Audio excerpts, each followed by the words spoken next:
laboratorium Salk Institute namanya, dari Profesor Jonas Salk, yang menemukan vaksin polio.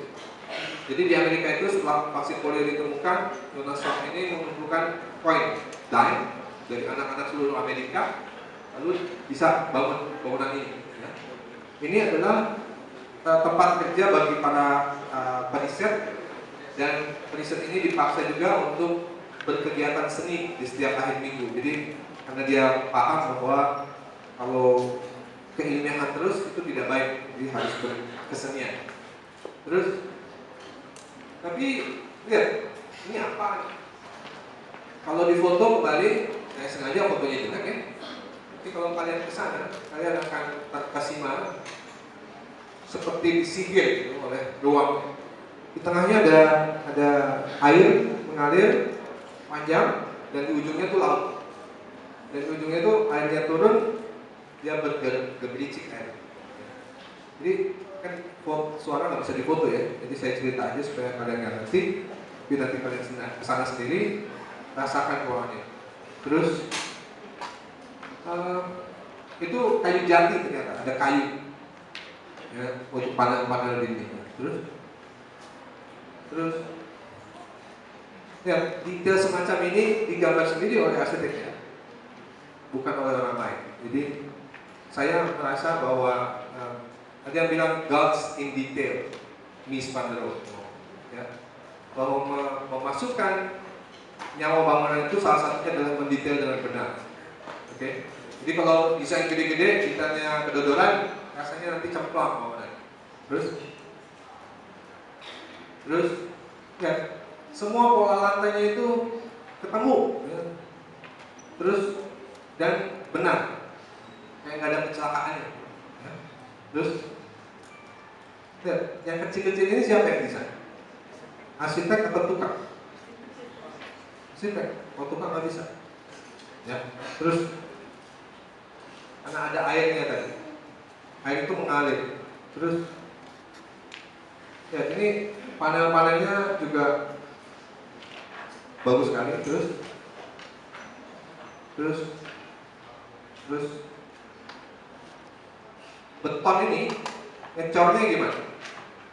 Itu yang kita bicarakan kalau kita jalan. Karena orang berpikirnya harus terbalik kalau tentang beton. Dia harus gambar dulu, kemudian cara nyetaknya gimana, lalu dibuka. Setelah dibuka cetakannya nggak diaci lagi, jadi aja.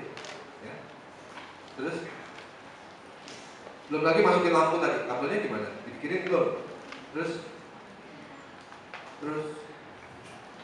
ini istri saya, lihat ruangnya berlapis-lapis. Ruang seperti ini banyak sekali didesain. Kalau Anda datang misalnya ke Great Wall, Forbidden City di China, di Beijing, itu luar biasa sekali. Ada hal-hal seperti ini juga. Dan ini tidak bisa harus dialami. Ya. Terus lihat semua ketemunya. Dan bangunan ini mungkin seperti nggak asik ya, tapi kalau kalian sana sendiri langsung keras. Terus ini adalah ruang-ruang yang ruang mekanikal elektrikal tapi dibuat fungsional. Ada yang namanya teori the servant and service space. Jadi ada yang melayani, ada yang dilayani. Dan Luikan itu ahlinya di sini. Terus ini dari sisi yang lain, ini Pak Paulus Pitarga, orang Solo yang bikin, yang pemiliknya Green Coast di sini. Dia kontraktor sebenarnya, tapi bikinan arsiteknya luar biasa juga. Terus saya baru kemudian kemarin. Terus kan ada bambu biennale di Solo bulan Oktober. Terus